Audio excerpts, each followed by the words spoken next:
A ver, ¿qué pasa cuando un sistema que se supone debe proteger a un niño le falla de una forma tan rotunda que él mismo tiene que hacerse justicia? Hoy vamos a meternos en una historia que difumina por completo la línea entre víctima y culpable y que nos obliga a preguntarnos, ¿lo que hizo fue un crimen o fue la única salida que le dejaron? Lo hice porque ya no aguantaba más. Ojo, ¿eh? Estas no son las palabras de un criminal buscando una excusa barata. Son las de un sobreviviente explicando por qué llegó a su límite. En esta simple frase, híjole, se resumen 5 años de infierno. Y es el centro de todo lo que vamos a analizar hoy. Así, en Frío, Texas. Un chavo de 17 años, una pistola y una llamada al 911. Esos son los hechos, los datos duros, lo que nadie puede negar. Pero para entender la verdad de lo que pasó tenemos que ir mucho, mucho más allá. Y es que todo arranca con el final de la historia, con esa llamada que lo cambia todo y que desde el primer segundo plantea la pregunta más importante de este caso.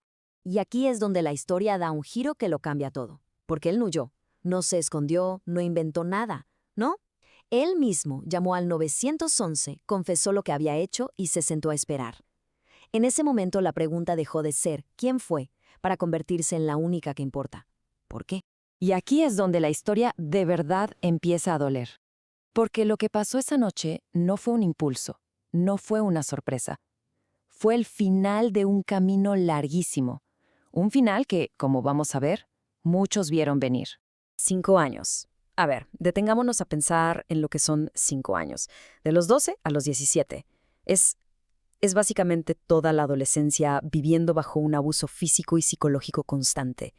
Y cada uno de esos años estuvo lleno de súplicas de ayuda, de gritos de auxilio que simplemente cayeron en oídos sordos, hasta que todo explotó. Y que quede bien claro, no fue una lucha silenciosa. Él habló, pidió ayuda, se la pidió a la policía, se la pidió a sus maestros en la escuela, se la pidió a su propia familia. Pero cada puerta que tocó se le cerró en la cara. El sistema que se supone debía protegerlo le dio la espalda, una y otra vez. Ok, para poder entender por qué llegó a ese punto, tenemos que dejar de ver la situación desde afuera. Hay que meternos a la dinámica psicológica que se crea en un ambiente de abuso. Es una verdadera trampa mental. ¿Y por qué no se fue y ya? Es la primera pregunta que muchísima gente hace. Y es, honestamente, la pregunta que demuestra que no se entiende para nada la realidad del abuso. Irse no es tan fácil como abrir una puerta y salir corriendo cuando estás atrapado en cadenas psicológicas que son invisibles pero increíblemente fuertes. Este ciclo es una trampa perfecta. La tensión sube, explota la violencia y luego viene la fase de luna de miel. Los perdones, las promesas de no lo vuelvo a hacer. Esa fase no es un descanso, no. Es el pegamento que mantiene unida la relación tóxica. Genera una esperanza, una ilusión de que ahora sí va a cambiar, y atrapa a la víctima en un bucle del que es casi imposible salir. A este fenómeno la psicología le llama indefensión aprendida. Y suena término complicado, pero piénsenlo así. Si pides ayuda una vez y nada pasa, pides ayuda una segunda, una tercera, una 10ª vez, y la respuesta es siempre la misma: silencio, inacción. Tu cerebro aprende una lección terrible. No hay salida. Llegas a creer que no importa lo que hagas, nada va a cambiar. Estás solo. Y esa sensación de estar completamente solo no era solo una percepción suya, era la pura realidad. Ahora vamos a ver punto por punto cómo cada pilar que debía sostenerlo y protegerlo se vino abajo. Miren esta tabla, es básicamente la anatomía de un abandono total. La policía, que tenía que activar protocolos, lo minimizó como conflictos familiares. La escuela, que tenía la obligación de reportar, no hizo nada. Servicios sociales, que debía investigar, dijo que no tenía recursos. Y la familia, que debía ser un refugio, no supo cómo actuar. Uno por uno, todos fallaron. Y este fracaso del sistema nos lleva de frente al núcleo del debate legal. ¿Cómo se clasifica lo que hizo? La ley tradicionalmente pone una línea muy clara. Una cosa es defenderte en el momento de un ataque y otra muy distinta es una venganza planeada. Pero, ¿esa línea tan clara aplica en un caso como este? Bueno, pues la ley está empezando a entender que no. Y surgen conceptos como el síndrome de la persona maltratada. Esto reconoce que cuando el abuso es de todos los días, la amenaza no es algo que pasa un martes a las 3 de la tarde. La amenaza es constante, es permanente. El peligro siempre está ahí. Tribunales como la Corte Suprema de Argentina, por ejemplo, ya lo están reconociendo. Y eso está cambiando cómo se juzgan estos casos. Y sería muy fácil, muy cómodo pensar que este caso de Texas es algo raro, una anomalía. Pero la verdad es que no. Es un espejo de nuestra sociedad. Es el síntoma visible de una epidemia que preferimos no ver.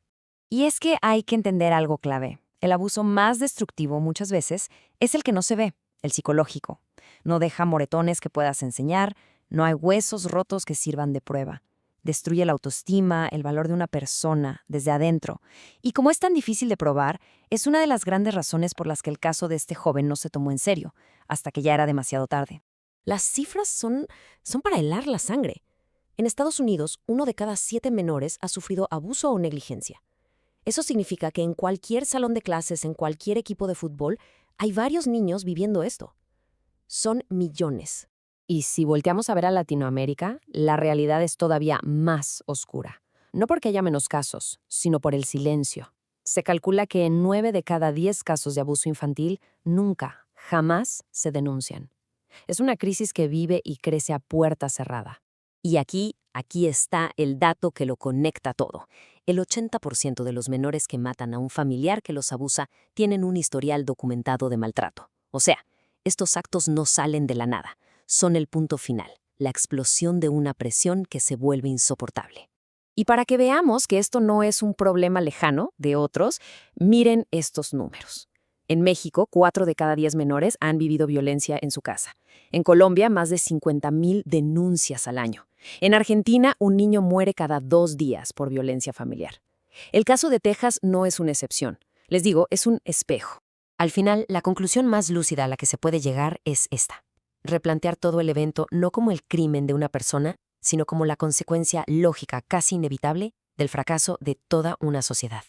Y con esto cerramos. La pregunta no es fácil, porque nos apunta a todos. Cuando un niño es abandonado por cada persona e institución que debía protegerlo, ¿quién es el verdadero responsable cuando finalmente, desesperado, decide salvarse a sí mismo?